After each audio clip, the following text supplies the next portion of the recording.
기독교는 변화의 종교입니다.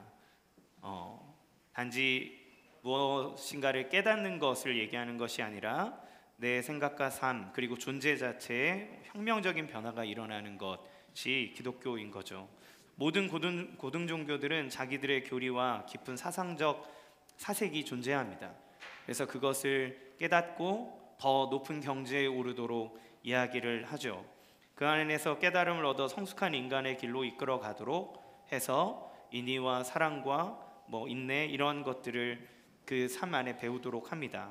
그렇지만 여기에는 한 가지 한계가 있는데 그 깨닫는 주체가 바로 나이기 때문에 그래요. 그렇기 때문에 나라고 하는 존재의 한계를 그리고 내가 경험하는 그 환경의 한계를 벗어날 수 없다는 것이 문제입니다. C.S. 루이스의 인간 폐지라는 책에 보면 하나님의 형상대로 창조된 사람은 하나님과 교제하면서 하나님 안에 있을 때 자신의 존재의 의미와 목적을 발견한다고 얘기를 해요. 성경이 말하는 인간의 존재의 의미는 무엇입니까? 하나님의 모습과 닮은 하나님의 형상으로 창조되었기 때문에 하나님으로 인해서 인간은 존엄성을 가집니다. 인간 존재의 목적은 하나님과 영원히 교제하면서 하나님을 알아가는 기쁨 속에 만족을 누리는 거죠. 그런데 우리가 다 아는 것처럼 사람들은 그 자유와 존엄성을, 자기의 존엄성과 자유를 이용해 하나님을 떠납니다. 하나님으로부터 도망갑니다. 하나님으로부터 자유해야 내가 진짜 자유하다고 생각하며 그러한 결정을 내리죠. 그런데 하나님이 없는 삶을 살 때 어떻게 될까요? 하나님 안에 있을 때 온전하게 자신의 존재의 의미와 삶의 목적을 알 수 있는데, 하나님을 지워버린 사람은 자신의 타락한 경험과 이성으로 세상을 정의하고 자신을 성장시키고 더 나은 세상을 만들 수 있다고 믿기 때문에 그 무언가에 더 집착하게 되고 그 무언가에 의해서 계속 나아가되 채워지지 않는 자기의 모습을 보는 거죠. 사람을 통해서 아니면 어떤 일을 통해서 무언가를 채워내려고 할 때 일을 통해 성취를 맛보는 사람일수록 일에 중독이 될 수 있고, 사람에게서 그 무언가 사랑을 갈구하고 얻어내려고 할 때 필연적으로 다가오는 실망감을 지워버릴 수 없는 것이 우리의 현실입니다. 하지만 하나님에 의해서 창조된 사람이 하나님 없이 어떻게 자신과 세상을 올바르게 정의하고 자기를 성장시키고 발전시킬 수 있겠습니까? 불가능하죠. 그래서 하나님 없이 인간이 타락한 경험과 이상으로 살면 인간이 살아야 될 원래의 삶이 폐지된다라고 C.S. 루이스가 얘기를 하는 거예요. 폐지된 인간이 다시 원래의 인간, 그 존엄함과 그 풍성함으로 돌아오기 위해서는 하나님께로 가야 하는데, 하나님을 만나야 하는데, 그런데 죄를 갖고 있는 사람은 하나님께로 갈 수 없으므로 필연적으로 하나님이 그 인간에게 오시지 않으면 그러면 그 일들이 일어날 수 없는 거죠. 그리고 인간을 구원해야 합니다. 그리고 인간을 구원하는 방식은 인간이 자신이 무력한 죄인이라는 것, 그러니까 하나님이 찾아오셔야만 하고 내가 당신을 받아들여야만 된다라고 하는 그 존재에 대한 확신이 들 때에 비로소 자기가 하나님께로 돌아갈 수 있는 거죠. 다시 하나님 안에서 존재의 의미를 발견하게 되는 겁니다. 오늘 성경은 하나님을 떠나 방황하는 인간들에게 하나님이 어떻게 그들을 변화로 이끄시는지를 보여주고 있습니다. 베드로와 그의 친구들, 그들에게 예수님은 그의 삶 속에 어떻게 변화를 이끌어내실까요? 언제 변화가 일어나겠습니까? 첫 번째, 예수님이 우리를 찾아오실 때입니다. 서두에 말씀드린 것처럼 하나님이 우리에게로 찾아오시지 않으면 우리는 하나님을 찾을 방법도 없고 그분에게 갈 능력도 없는 거죠. 누가복음 5장 1절에서 2절 같이 읽겠습니다. 시작. 우리가 몰려와서 하나님의 말씀을 들을새 예수는 게네사렛 호숫가에 서서 호숫가에 배 두 척이 있는 것을 보시니 어부들은 배에서 나와서 그물을 씻는지라. 이곳은 갈릴리 바다의 게네사렛이라고 하는 지역입니다. 이곳은 갈릴리는 원래 호수지만 세로가 25km 그리고 가로가 한 12km 정도 되는 엄청나게 큰 호수기 때문에 유대인들은 거기를 바다라고도 부르기도 했어요. 그래서 여러 가지 이름인데 게네사렛 호수라고 부르기도 하고 디베랴 호수라고 부르기도 합니다. 성경에 그 나오는 지명은 다 갈릴리 호수를, 갈릴리 바다를 이야기하고 있는 거예요. 이곳은 지금 어부들이 배에서 나와 그물을 씻고 있는 곳입니다. 어부들의 삶의 터전이고 그것은 사람들의 삶의 현장인 거죠. 갈릴리 바다의 물소리가 찰싹거리고, 그런데 그곳에 예수님이 서 계십니다. 예수님은 그곳에 왜 계실까요? 사람들이 그분에게로 몰려듭니다. 그분은 입을 열어 하나님의 말씀을 그들에게 전합니다. 많은 사람들이 무리 속에서 있을 때 예수님은 배 두 척을 보시고 그물을 싣고 있는 어부들을 주목하세요. 그리고 갑자기 이렇게 행동하십니다. 3절 말씀 같이 읽겠습니다. 예수께서 다른 배에 오르시니 그 배를 시몬의 배라 육지에서 조금 떼기를 청하시고 앉으사 배에서 머리를 가르치시더니 갑자기 예수님은 양해도 구하지 않고 베드로의 배 위에 올라타셨습니다. 사실 베드로는 신세진 게 있어요. 누가복음 4장에 보면 예수님이 베드로의 장모가 열병에 걸린 것을 고쳐주는 일들이 나옵니다. 신세를 갚아야 되는 것 우리 문화 안에서 되게 중요하죠. 근데 그것 못지않게 중동 사회에서는 문화에서도 이 자기가 진 신세에 대해서 갚는 것을 특별히 중요하게 여겼다고 해요. 아마도 베드로는 예수님이 그렇게 하신 행동을 거절할 수 없었을 겁니다. 그러나 예수님은 자기의 자기를 향한 호의를 무기로 베드로의 배를 갈취한 것이 아니라는 것을 우리는 이내 알 수 있어요. 아마도 다른 의도가 있어 보입니다. 예수님은 베드로의 배를 설교단으로 쓰려고 사용하셨어요. 사람들이 이 바닷가로 모여들고 있기 때문에 그들에게 효과적으로 말하기 위해 베드로의 배를 사용하는 겁니다. 그런데 그때 어떤 일이 일어나겠습니까? 배를 강대상으로 삼아서 여기서 설교를 하면 물결에 따라 이 배가 요동치거나 흐름에 따라 이렇게 점점 가겠죠. 이렇게 말씀 전하는데 이렇게 점점 뒤로 이렇게 가는 거죠. 그러니 베드로는 예수님이 말씀을 전하실 때 그곳에서 노를 저으며 그 배가 움직이지 않도록 있어야 될 것입니다.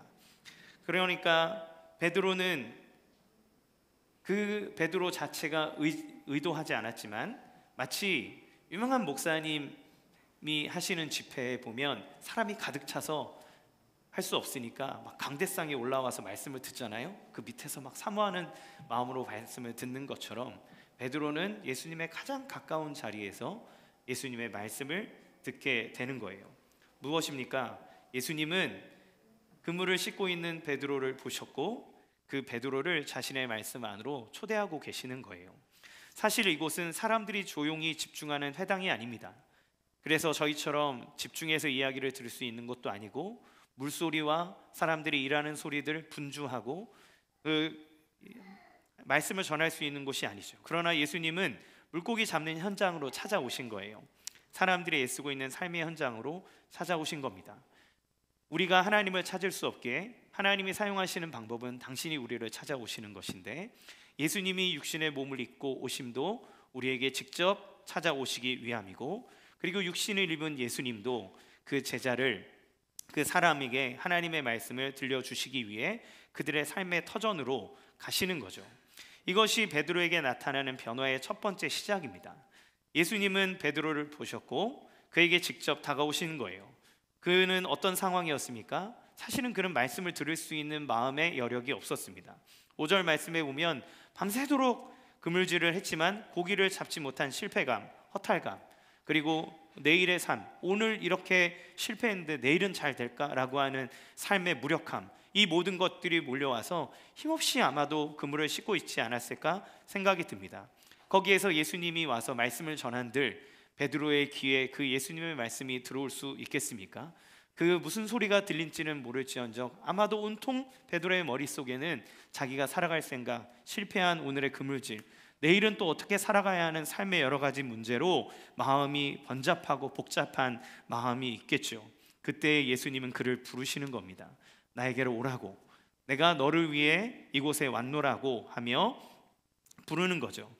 그 예수님이 다가가셨고 말씀이 전해지는 자리로 초대했을 때 베드로는 배에서 예수님의 말씀을 듣고 그 예수님의 말씀을 들었을 때 그의 눈에는 새로운 시각이 예수님을 바라보는 것에서 열리게 된 거예요. 단지 장모의 열병을 고쳤을 때에는 기적을 일으키는 위대하고 대단한 분으로 여겨졌지만 그 예수님의 말씀, 하나님 나라의 말씀을 들을 때 예수님의 생각과 가치관, 목적, 그 모든 것들이 베드로에게부터 들어오게 되는 겁니다. 그의 말씀은 그의 인격이고 그의 삶이고 그의 모든 것이 담겨져 있는 그것이 보이지 않는 것이지만 그것이 베드로에게 지금 들어가고 있는 현장이에요. 우리의 삶에서 어떻게 변화의 시작이 이루어집니까? 하나님의 말씀이 우리에게 임할 때예요. 오늘 본문인 1절에서 4절까지 보면 말씀에 관련된 게 3번이나 반복이 됩니다. 1절에 보면 말씀을 들을세라는 말, 그리고 3절에는 무리를 가르쳤다, 그리고 4절에는 말씀을 마치시고, 그러니까 베드로와 바다로 나가기 전에 그 모든 있었던 일련의 사건들은 하나님의 말씀이, 예수님이 전하시는 하나님의 말씀이 온전하게 선포되고 집중되었던 시간이라는 것을 보여줘요. 무엇을 보여줍니까? 예수님이 오셨을 때 그분을 통해 나타나는 것은 그분이 보여주는 육신뿐만 아니라 하나님의 말씀이라는 겁니다. 믿음은 들음에서 난다 그랬어요. 특별히 성경은 예수님을 말씀이라고 표현합니다. 요한복음 1장 1절 다 같이 읽겠습니다. 시작. 태초에 말씀이 계시니라. 이 말씀이 하나님과 함께 계셨으니 이 말씀은 곧 하나님이시니라. 하나님은 말씀으로 천지를 창조하셨는데 그 말씀이 예수님인 거예요. 요한복음 1장 14절에는 말씀이 육신이 되었다 이렇게 얘기합니다. 예수님이 우리에게 찾아오신 것은 그분의 말씀을 통해 우리에게 오시는 거죠. 말씀이 우리에게 찾아오시는 겁니다. 예수님은 진리가 너희를 자유하게 하리라 하셨죠. 그 진리는 예수님 자신이고 예수님이 전하시는 말씀이라고 우리는 지난주에 들었습니다. 그러니까 예수님은 말씀을 통해서 우리로 하여금 진리를 대면하게 하고 그 말씀을 통해 우리에게 빛을 비추사 하나님이 우리에게 주고자 하시는 것, 우리가 알아야 되는 진정한 사실에 대해서 깨닫게 하시는 거죠. 그 깨달음이 있을 때 우리에게서 변화가 일어나는 시작이 되어지는 겁니다. 여러분, 이지성 씨가 쓴 리딩으로 리르다라는 책에서, 되게 오래된 책이에요. 근데 거기에는 고전 읽기의 중요성을 계속 강조합니다. 고전을 읽어야 된다. 그리고 그 책에는 고전을 왜 읽어야 되는지, 어떻게 읽는지에 대한 방법이 써 있는 겁니다. 그런데 이 고전이 뭡니까? 고전은 오래된 책이잖아요. 그러니까 수천 년부터, 수백 년부터 지금까지 살아남아 있는 책들, 그런 것들을 고전이라고 얘기해요. 근데 고전은 여러분 서점에 가서 보시면 알겠지만 이 세상에 얼마나 많은 책들이 막 나와 있습니까? 그 중에서 우리는 그것들을 다 볼 수 없기 때문에 겨우 찾아 있는 거는 베스트셀러들, 좀 유명한 사람이 쓴 것들을 찾아보게 되지만 몇 년 지나지 않아 사장되는 책들은 거의 대부분입니다. 그러면 수천 년 전부터 아니면 수백 년 전부터 지금까지 살아남은 책은 무슨 얘기입니까? 그때도 그랬고 이전에도 그랬고 지금까지도 사람들의 생각과 마음속에 교훈과 여러 가지 깨달음을 줄 수 있는 좋은 책이라는 증거예요. 그렇기 때문에 과거에도 지금도 우리에게 영향을 끼칠 만큼 살아남은 책이 된 거죠. 그렇기 때문에 이 사람은 고전을 읽을 때 우리 안에 뇌 혁명이 일어난다고 합니다. 왜 그러냐면 그 책은 다 그 시대 천재들이 쓴 거거든요.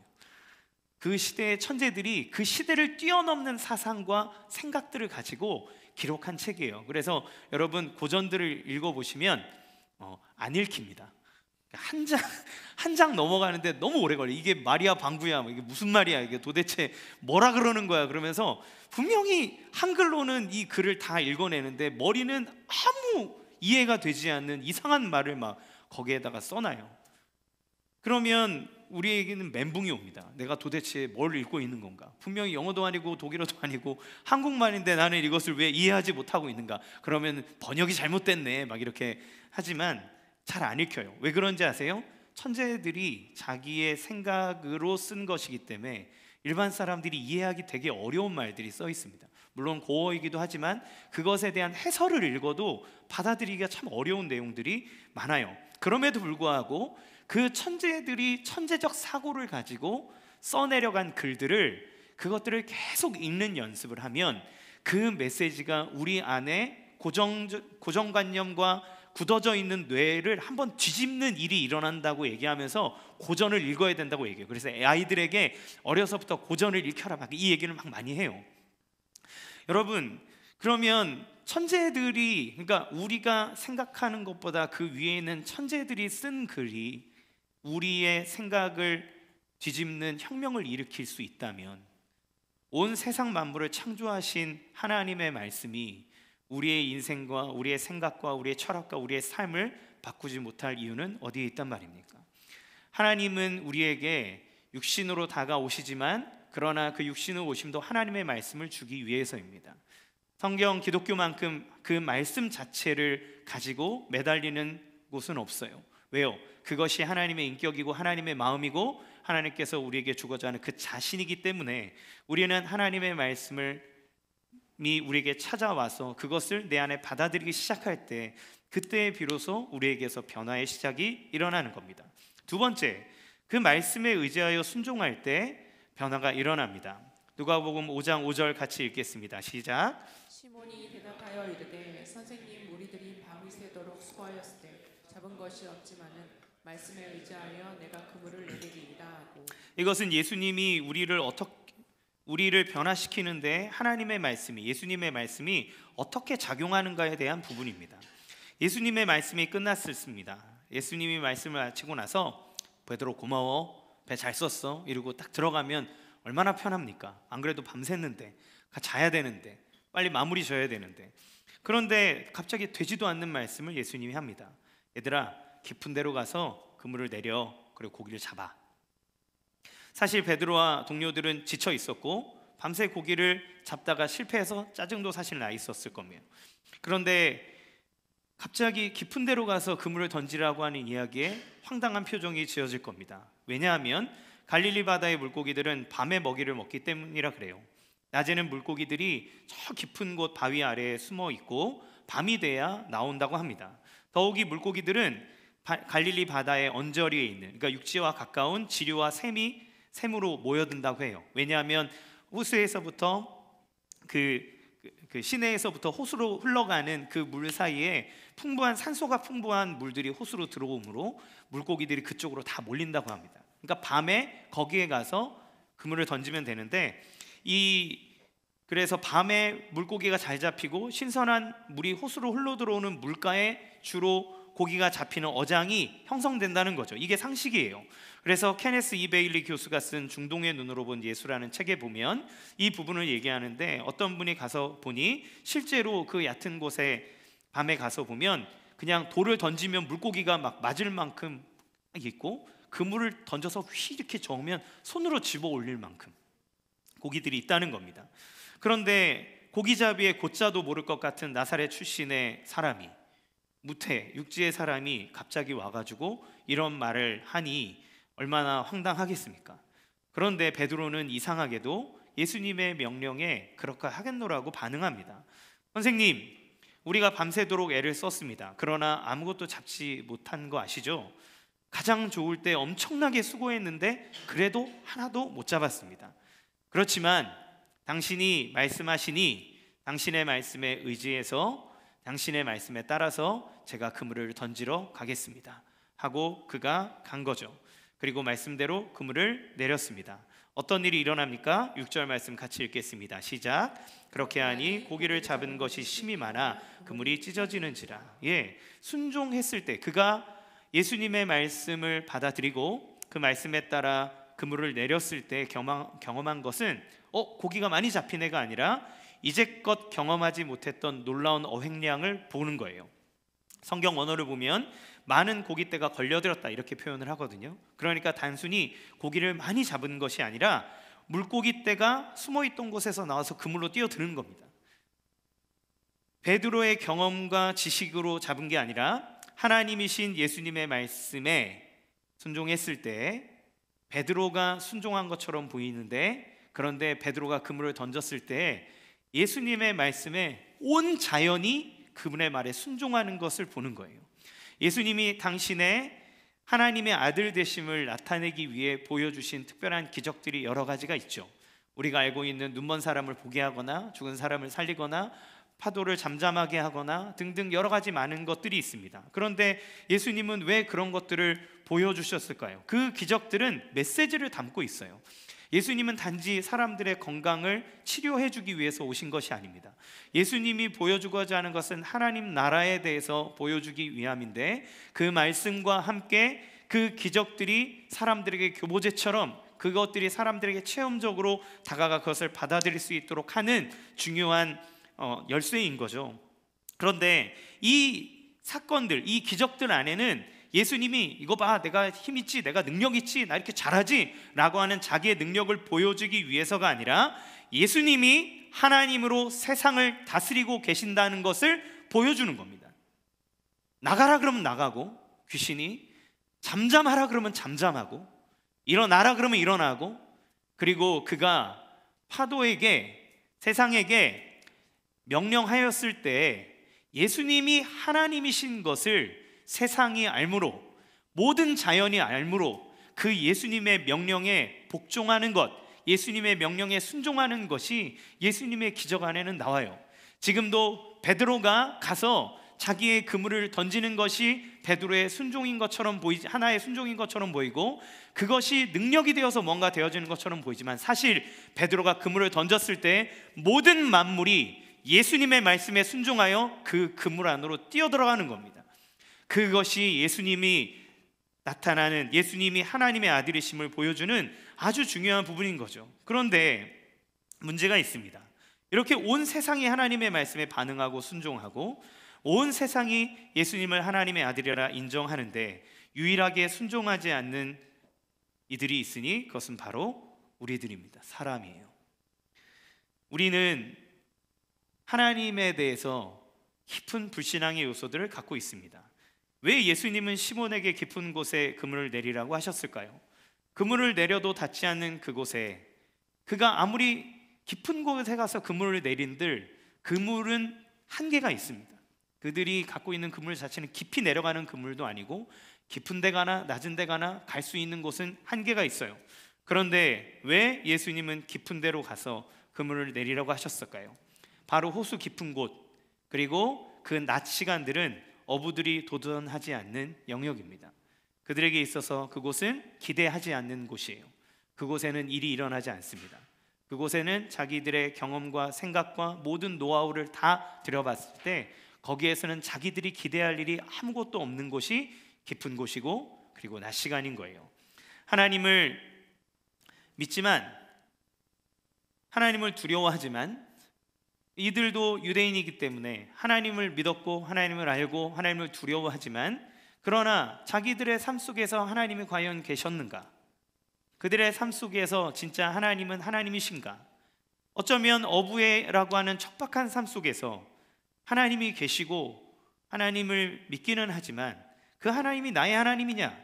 나는 여전히 물고기 몇 마리 잡으려고 아등바등하고 있는 이 나의 삶 속에 하나님은 나에게 뭐냐?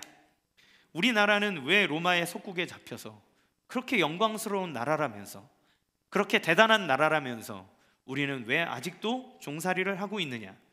종교인들은 하나님의 영광을 나타낸다고 하지만 자기들 먹고 살기에 바쁘고, 그들이 말하는 율법은 우리를 자유하게 하기보다 우리를 옥죄어오는 이것. 그러면 하나님은 정말 나를 사랑하냐? 하나님은 정말 내 삶 가운데 역사하느냐? 하나님은 살아계시느냐? 라고 하는 근본적인 질문을 던지거나 아니면 그냥 무시하고 사는 거죠. 도전해봤자 허탕칠 것이 뻔한 것. 다시 말해 깊은 심해는 하나님의 영역이지만, 이고 사람은 마음 한구석에 깊은 어두움이 있는 거죠. 하나님을 알면서도 하나님을 인정하지 않는 영역, 도저히 역사되지 않을 것 같은 깊은 곳, 더 깊은 곳에 있기 때문에 의식하지도 않고 생각하지도 않는 영역, 죄를 짓고 하나님을 떠나면서 하나님의 사랑과 인정과 보살핌을 받을 수 없다는 깊은 불신, 그래 내가 죄가 있기 때문이지 라고 하는 그러한 망연자실함, 이런 불신앙은 여전합니다. 예수님을 통해서 너를 구원했노라고 성경에 이야기하고 내가 너를 사랑하노라고 이야기를 해도 예수님의 사랑을 받아들이지 않고 예수님의 사랑으로 부족하다라고 얘기하는 우리의 불신앙, 우리가 죄를 지을 때마다 그 죄책감은 이런 너를 하나님이 사랑하겠냐? 네가 노력해도 넌 실패할 수밖에 없다. 하나님은 너를 버렸다. 너 이거 어렵지? 너 이거 힘들지? 거 봐. 하나님은 너를 사랑하지 않아. 그런데 끝없이 성경은 아들을 아끼지 아니하고 내어주신 그 이가 그렇게 너를 사랑하고 있는데 너의 삶 가운데 하나님이 역사하시지 않겠노라고 계속해서 이야기하지만, 그 하나님의 말씀을 들으면서도 우리의 저 깊은 곳에 있는 불신과 불신앙은 하나님을 받아들이지 않습니다. 그래서 사람들은 하나님의 영역에 들어가려고 하지도 않고 하나님이 일하실 영역을 소망하지도 않죠. 그리고 무엇을 하냐면 자기가 할 수 있는 최선은 자기의 경험과 이성으로 세상을 해석하고 무언가를 열심히 해내어서 그 결과를 가지고 내가 잘 살아보겠다라고 하는 삶입니다. 전전긍긍하는 거죠. 그런데 그 삶은 조금도 앞으로 나아갈 수 없습니다. 열심히 뛰었고 열심히 달렸어도 그래도 제자리인 것 같고 다시 첫 출발점에 있다는 좌절을 경험하죠. 그런 것이 계속되다 보니 하나님을 믿으면서도 하나님에게 전적으로 자기의 삶을 의지하는 게 아니라 그냥 세상을 삽니다. 하나님은 계시고, 그러니까 내가 믿는 영역 안에서만 하나님을 믿고 의지하고 위로를 받지만 정말 저 깊은 곳에서 일어날 것들은 기대하지 않은 채 그냥 세상을 사는 거죠. 여러분, 이 깊음은 우리가 다룰 수 있는 영역은 아닙니다. 맞죠? 그렇지만 이 깊은 영역을 다스리기 위해 하나님은 말씀으로 우리에게 다가오셨고, 그 깊은 영역을 가도록 하나님은 우리를 말씀으로 명하십니다. 그러면 이 하나님이 다루고자 하는 이 깊은 불신앙의 영역, 마음의 어려움, 상처들, 이 모든 것들이 다루어지기 위해서 우리에게 필요한 것은 무엇인가요? 순종입니다. 그 하나님의 말씀에 따르고자 하는 순종. 순종에 가장 방해가 되는 것은 무엇입니까? 결국은 내 생각, 내 경험, 내 방법. 베드로가 자기의 경험과 방법을 이야기하고 거부했다면 그는 절대 이 기적을 경험할 수 없을 겁니다. 우리는 어떤 분야에 대해서 상당히 전문가일 수 있습니다. 인생의 경험을 많이 쌓으면서 나름의 인생의 공식을 가지고 있을 거예요. 아니면 여러분이 가지고 있는 어떤 전공 분야, 내가 열심히 일을 하고 그 분야에 빠삭하면 이 부분에 최고까지는 아니라 할지라도 그래도 누구에게도 꿀리지 않을 만큼 난 이 부분에 대해서 자신 있어 라고 하는 얘기의 부분들이 있겠죠. 그리고 어쩌면 우리는 우리 자신에 대해서 나는 나를 제일 잘한다고, 내가 내 상태에 대해서 제일 확실하다고, 내가 생각하는 것이 맞다는 착각 속에 빠지며 살아갈지도 모르겠습니다. 베드로에게 있어서 낮과 깊은 곳은 정말 하나님이 역사할 수 없고 내가 모든 것을 다 경험해 봤을 때 저기에는 일이 일어나지 않아 라고 하는 영역. 그렇지만 예수님의 말씀에 따라서 그가 자기의 경험과 자기의 생각 방법, 예수님 왜 그렇게 해야 되는데요? 그러면 어떤 일이 일어나는데요가 아니라 그분의 말씀에 의지하여 내가 그것을 던지겠습니다 라고 했을 그때 그곳에서 비로소 하나님의 일과 역사가 나타난 거죠. 우리에게 있어서 포기한 시간, 우리가 포기한 곳, 그곳에서 역사가 나타나는 겁니다. 구원자이신 주님이 우리에게 찾아오셔서 만져주셔야 하는 하나님의 영역. 그런데 주님이 만져주시기 위해서는 말씀이신 예수님의 그 말씀을 받아들이고 그리고 그 말씀에 순종하려는 우리의 자세를 통해 하나님이 역사하는 거예요. 그러면 그것에 순종하기 위해서는 어떻게 해야 될까요? 말씀으로 다가오신 예수님을 보는 믿음이 필요합니다. 끝없이 나 자신을 보는 자기 중심성에 빠져 있지 아니하고 내 배에 계신 그것을 말씀하고 명하시는 예수님을 보는 거예요. 왜 베드로는 이 말도 안 되는 명령에 순종합니까? 자신이 아니라 자신의 배에 올라탄 예수님을 바라봤고 예수님을 신뢰했기 때문에 그 일을 하는 겁니다. 그때 놀라운 일이 일어나는 거예요. 여러분의 삶 속에 예수님은 말씀으로 찾아오셨습니다. 여러분은 예배를 통해서 하나님의 말씀을 듣기도 하고 여러분이 큐티를 하며 하나님의 말씀에 마음을 열고 받아들이기도 합니다. 또 통독을 통해 하나님이 갖고 있는 생각들을 쭉 읽어나가며 봅니다. 그런데 주님은 우리를 그냥 내버려 두신 것이 아니라 성령을 통하여서 말씀을 비춰주시고 깨닫게 하시고 그것을 우리에게 적용시키면서 하나님이 우리에게 하고자 하시는 그 일들이 말씀을 통해 일어나도록 하는 거죠. 그러면 그 말씀이 우리에게 언제 능력과 역사를 발휘합니까? 우리가 그 말씀에 순종하고자 하고 그것이 다 이해가 된다 하지 않을지라도 그물을 내리는 우리의 행동이 있을 때 그때 하나님은 역사하시는 거예요. 의심할 수도 있습니다. 반신반의할 수도 있습니다. 베드로가 나갈 때 예수님 말씀하셨으니까 내 그물 던지면 대박이야, 끝장났어 이러고 갔을까요? 아니요. 왜 저래? 뭐 알아? 일단 가보자. 그리고 던졌을 때 그때 온 천지 만물이 하나님의 명령에 순종하는 그 장면을 그는 목도할 수 있었던 거죠. 우리가 변화되는 세 번째, 주님의 인자한 부르심에 반응할 때입니다. 8절에서 10절 같이 읽겠습니다. 시작. 시몬 베드로가 예수의 무릎 아래 엎드려 이르되 주여 나를 떠나소서 나는 죄인으로소이다 하니 이는 자기 및 자기와 함께 있는 모든 사람이 고기 잡힌 것으로 말미암아 놀라고 세베대의 아들로서 시몬의 동업자인 야고보와 요한도 놀랐습니다. 예수께서 시몬에게 이르시되 무서워하지 말라 이제 후로는 네가 사람을 취하리라 하시니. 아멘. 이렇게 놀라운 일을 보았을 때 베드로가 느낀 것은 무엇이었을까요? 두려움입니다. 왜요? 그냥 선생님이 아니라 그 이상의 분이라는 걸 알았기 때문에 그래요. 이 베드로가 두려움을 느끼는 데는 두 가지 이유가 있는데, 첫 번째, 그것이 어떤 것이든 깊은 곳에 가서 그물을 내리는 당시의 어부들이 생각하기에 비상식적인 행동을 통해서 하나님의 역사를 맛보게 되는데, 단지 자기의 경험과 지식을 뛰어넘는 물고기가 많이 잡히는 일 때문이 아닌 거예요. 이 얕은 곳이든 깊은 곳이든 기물이 내려갈 수 있는 깊이의 한계가 있다 그랬잖아요. 숨어 있는 거죠. 그런데 그 자연이 예수님이 말하는 그 말에 반응해서 자기에게 돌아오는 것을 보는 겁니다. 아, 이분은 선생님이 아니라 주님이시구나, 하나님이시구나 라고 하는 것을 그가 보는 거예요. 두 번째는 베드로에게 있어서 최고의 인생의 목적이 무엇이었을까요? 그가 바라는 최고의 일은 물고기를 많이 잡는 겁니다. 그가 갖고 있는 사고방식과 그가 생활하고 있는 생활의 터전에서 베드로가 생각할 하나님께서 나에게 주실 수 있는 최고의 복은 무엇이냐면 물고기를 많이 잡는 거예요.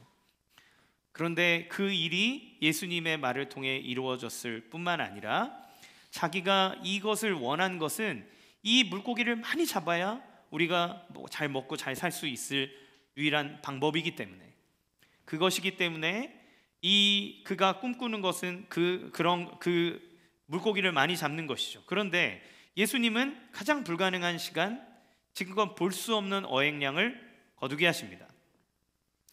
이렇게만 잡을 수 있다면 대박이다. 이 사람을 잡아야 되겠다. 이 사람과 함께 동업을 하면 우리는 이 지역의 이 모든 어류와 이 관련된 모든 것을 꽉 잡을 수 있다. 이 사람을 잡아야 되겠다라고 하는 야망이 일어나야 되지 않겠습니까? 그런데 저기에 계신 그분, 나에게 이렇게 수많은 물고기를 잡게 하시는 그분은 이 물고기에 그렇게 관심을 두지 않는 거예요. 이렇게 돈을 많이 벌 수 있는데, 이렇게 말 한마디 하면 세상이 원하는 것을 다 가질 수 있는 것 같은데, 그분은 그것이 당연하다는 듯이 쳐다보고 자기에게 그것은 아무 유익이 없다는 듯 그것을 보십니다. 그는 모든 것을 다 가질 수 있는 능력자인데 그의 행색은 허름하고 그는 여타 부자들과 권력자들과 다른 모습을 보입니다. 베드로는 예수님께서 이루시는 이적과 그의 말씀과 그의 모습을 볼 때 예수님은 이 세상의 모든 것보다 훨씬 더 높은 것에 헌신된 분이심을 알았고, 그리고 그분 자체가 이 세상에 갇혀있는 존재가 아닌 하늘의 하나님인 것을 본능적으로 깨닫게 되는 거예요. 그래서 그는 그에게 와서 주님이라고 얘기합니다. 이스라엘 사람들은 하나님 이외에 절대 주님이라고 이야기하지 않습니다. 그의 시선이 존경할 만한 선생님, 능력을 일으키는 위대한 사람에게서 예수님이 주님으로 바뀌는 순간이에요. 지금 이 베드로의 생각에 있어서 엄청난 자리바꿈의 역사가 일어나는 겁니다. 그를 하나님으로 보았을 때 베드로는 순간 두려워질 수밖에 없어요.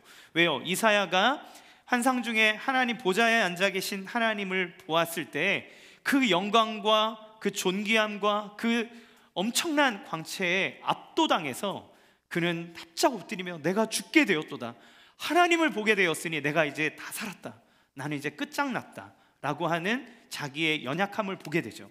이사야는 선지자였을 뿐만 아니라 하나님의 말씀을 전하였고 하나님을 위해서 자기의 삶을 기꺼이 고난으로 끌고 가는 아주 정결하고 그리고 도덕적으로 탁월한 사람이었지만 그가 하나님을 대면했을 때 하나님의 빛 앞에 자기의 연약함과 완악함을 보게 되고, 그리고 그 자기의 죄됨을 깨달았을 때 하나님 앞에 납작 엎드려지게 되는 거죠. 베드로는 그 예수님에게서 이사야가 하나님 앞에 받았을 충격을 느끼는 겁니다. 거기에서 자신을 찾아오신 하나님 앞에 오랜 자신의 불신이 드러난 겁니다. 하나님을 믿지 않았고 하나님을 믿는다고 말했지만 실상은 자기의 삶 가운데 인정하지 않았던 불신, 그리고 하나님의 뜻대로 살지 못했던 모든 죄악들이 예수님이라는 그 하나님 앞에 서 있으니 그 모든 것이 다 자기 안에 드러나는 겁니다.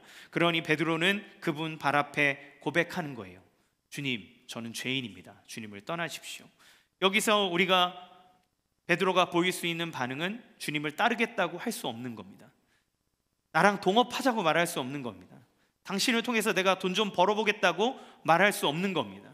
당신을 통해서 내 인생을 한번 펴보겠다고 말할 수 없는 겁니다. 너무 거룩하신 분 앞에 너무 큰 죄인인 내가 있기 때문에, 나의 죄됨을 발견했기 때문에 그는 필연적으로 저를 떠나십시오. 저는 너무 더럽습니다. 당신은 너무 하얗고 고귀합니다. 저의 더러움이 당신의 그 거룩함을 훼손할지도 모릅니다. 주님, 저는 당신을 감당할 수 없으니 저를 떠나십시오라고 베드로는 얘기하는 거예요. 그러나 예수님은 다르게 생각하셨습니다. 베드로는 자기의 더러움이 예수님을 더럽게 만들 거라고 생각했지만 예수님은 나의 거룩함이 너의 더러움을 깨끗하게 할 수 있다고 얘기하시는 거예요. 예수님은 우리에게 왜 오셨을까요? 예수님은 죄 가운데 빠져서 죄의 진흙탕 속에, 늪 속에 빠져 헤어나올 수 없는 우리에게 왜 찾아오셨을까요? 그분은 우리를 거룩하게 하기 위해 찾아오신 겁니다.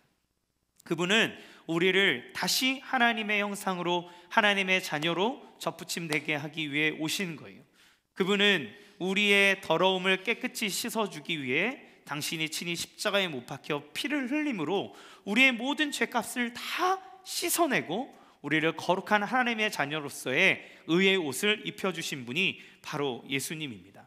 그렇기에 예수님은 우리에게 오신 것이고 우리의 말씀으로 하나님 당신의 뜻을 알려주신 것이고 당신의 삶에 순종하는 삶의 역사를 통해 하나님의 살아계시고 역사하심을 보여주시는 거죠.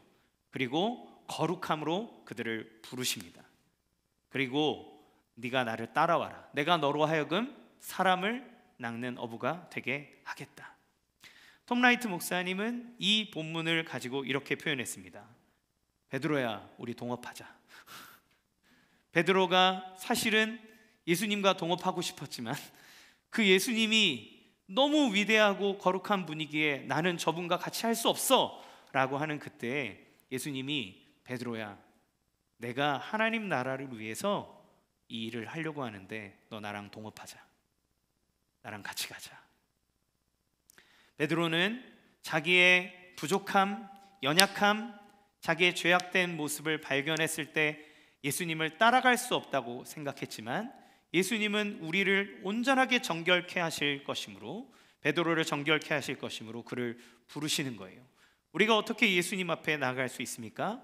우리는 예수님 앞에서 우리의 존재의 본질을 깨달음으로 예수님께 반응할 수 있습니다. 주님, 저는 죄인입니다. 주님, 저는 너무나 부족합니다. 그러나 주님은 우리의 십자가에서 우리의 모든 죄를 다 씻어냈으므로, 얘야, 그 모든 것은 내가 값을 다 치러냈으니 너의 더러움이 나를 더럽게 하는 게 아니라 나의 거룩함이 너를 더 거룩하게 할 수 있으니 나를 믿고 나랑 동업하자. 나와 함께하자. 내가 내 일에 너를 동참시키고 싶다라고 우리를 불러주시는 거죠. 우리는 모두 예수님의 그 부르심 앞에 서 있습니다. 그러나 늘 우리는 우리의 생각과 우리의 문제와 우리의 연약함, 나의 한계 앞에서 내가 하나님을 따라갈 수 없노라고 이야기합니다. 왜요? 우리가 예수님 앞에 나가는 첫 모든 시작에서부터 불신으로부터 시작하기 때문에 그래요. 우리는 예수님을 그대로 바라봐야 합니다. 말씀이신 예수님을 그대로 바라보고 예수님의 아름다움과 예수님의 능력을 체험하는 데서부터 우리의 연약함이 주님 안에서 고쳐지고 온전해지는 것을 경험하게 되는 것이죠.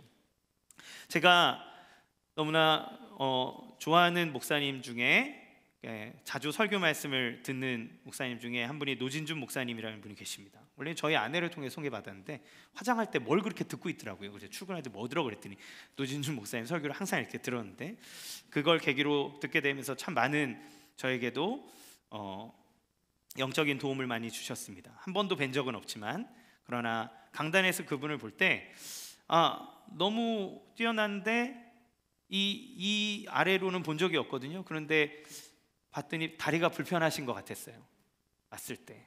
근데 그분이 이제 한 설교 영상에서 그분의 자기의 간증을 하신 이야기를 들었습니다. 그분은 태어나서 8개월이 됐을 때 소아마비 장애인이 되었대요. 평생 장애인으로 사셨습니다. 그래서 그분의 마음속에는 항상 강해야 된다는 생각이 있었고, 자기는 탁월하게 인생을 살아야 된다는 생각 때문에 공부도 엄청 열심히 하셨다고 해요. 그런데 장애로 인해 불만도 있었죠. 그런데 고등학교 1학년 될 때 예수님을 믿게 되었고, 고2가 되었을 때는 예수님 앞에 자기가 목사가 되기로 헌신했다고 합니다. 시작한 그때 헌신하면서 하나님 앞에 시작한 기도는, 하나님, 제 다리를 고쳐주세요. 하나님, 저는 좋은 목사가 되겠습니다. 제가 주를 위해서 살 텐데 이 장애를 가지고서는 온전히 섬기기 어려우니까 하나님, 제 장애를 고쳐주세요. 이렇게 기도하셨대요. 정욕을 위해서도 아니고 자기의 어떤 것을 위해서도 아니고 이제 좋은 목사가 되려는 마음으로 하나님 앞에 기도했습니다. 4년 동안 하루도 빼먹지 않고 기도했어요. 그러던 어느 날 미국에 이민을 가게 되었는데, 대학교 2학년 때 한 미국 교회 앞을 지나다가 저녁에 신유 집회가 있다는 광고표를 봤습니다. 그래서 그곳에 참석했다고 해요. 신유 집회였지만 30명쯤 되는 할머니들이 있고 5분의 미국 목사님들이 앞에 서서 한 사람씩 나오게 해서 그들에게 안수해주며 기도해주는 시간이 있었다고 합니다. 자기의 차례가 돼서 나갔을 때 한 미국 목사님이 자기 머리 안수하면서 3분에서 5분 정도를 정말 간절히 기도해 줬는데, 그 기도가 너무 감동적이었대요. 왜냐하면 다른 치유 집회를 갈 때마다 너무 소란스럽고 좀 인위적이고 뭔가 지나치게 의도적인 것 같아서 불편하고 그랬는데, 너무 그분이 마음을 다해 간절하게 자기를 위해 기도해 주니까 감동이 되었다고 합니다. 그런데 설교를 듣는 순간 마음이 갑자기 확 뒤집어진 거예요. 이 뒤집어졌다는 거는 변화를 얘기하는 게 아니라 분노가 막 확 오르기 시작한 겁니다. 자기 안에 그런 분노가 있었다는 것을 처음 알게 됐대요. 믿음으로 기도하면 무슨 병이든 다 낫는다는 이야기였습니다. 이 말이 도저히 납득이 되지 않았대요.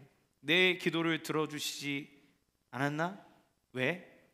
나는 이렇게 열심히 기도하고 믿음으로 하나님 앞에 기도했는데, 내가 하루도 빼먹지 않고 하나님 앞에 기도한 이 믿음을 저버리실 만한 것이라면, 그러면 하나님께서 기대하시는 믿음이라는 것은 도대체 무엇인가?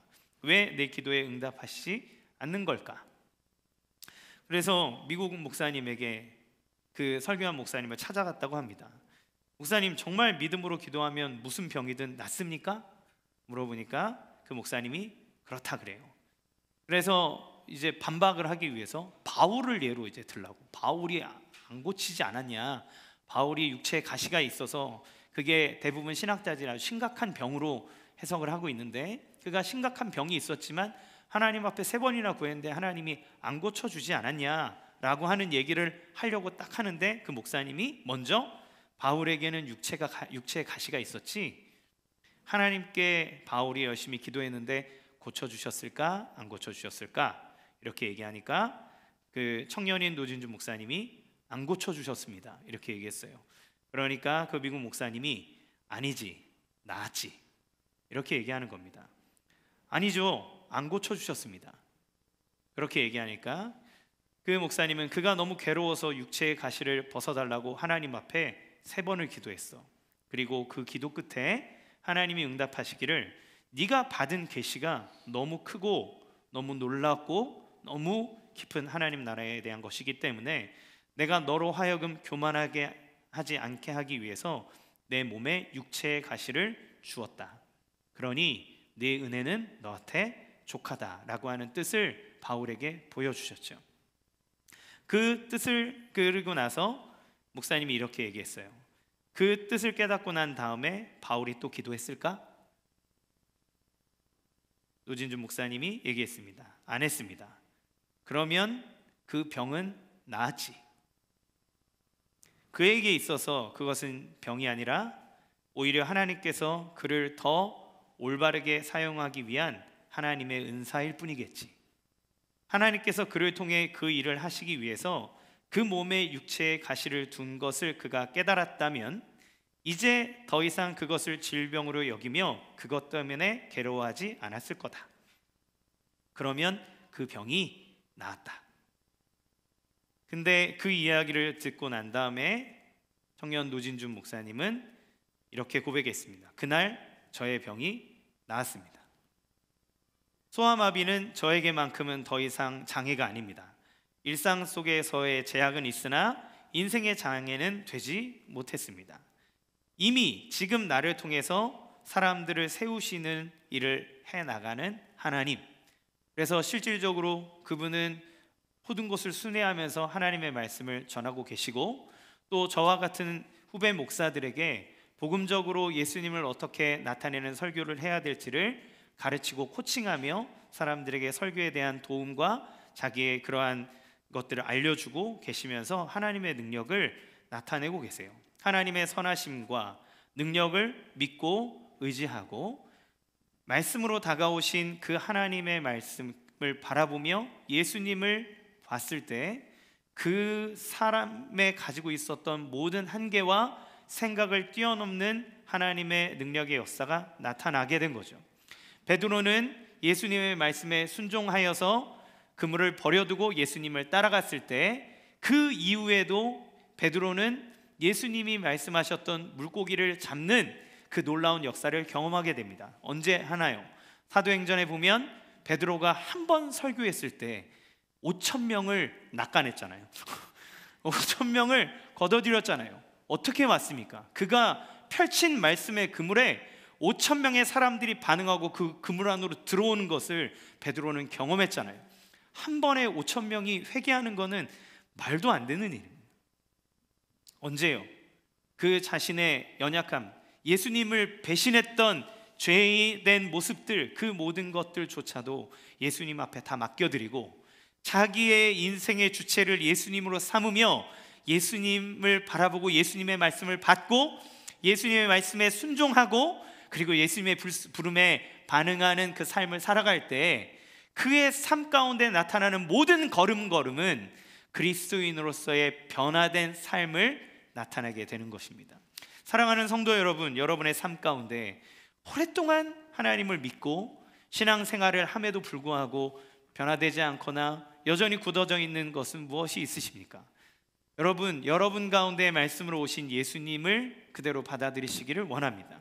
여러분의 마음의 생각과 경험과 가치관을 내려놓고 때로는 이유 불문 따지지 않고 그냥 예수님이 하시는 그 말씀에 그저 순종해 보십시오. 하나님이 우리의 삶 가운데 우리의 마음에 어떻게 역사하시는지를 경험하시기를 원합니다.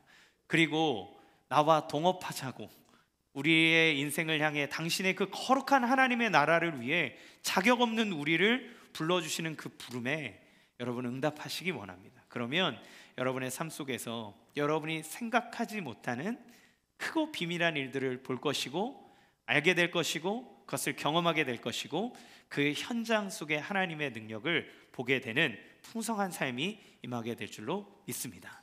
이러한 삶을 주님 앞에 기대하는 마음으로 정말 그 예수님으로 말미암는 변화, 그 변화의 시작을 이루어가는 우리의 삶이 되기를 주님의 이름으로 간절히 축원합니다. 한 시간 같이 함께 우리 마지막에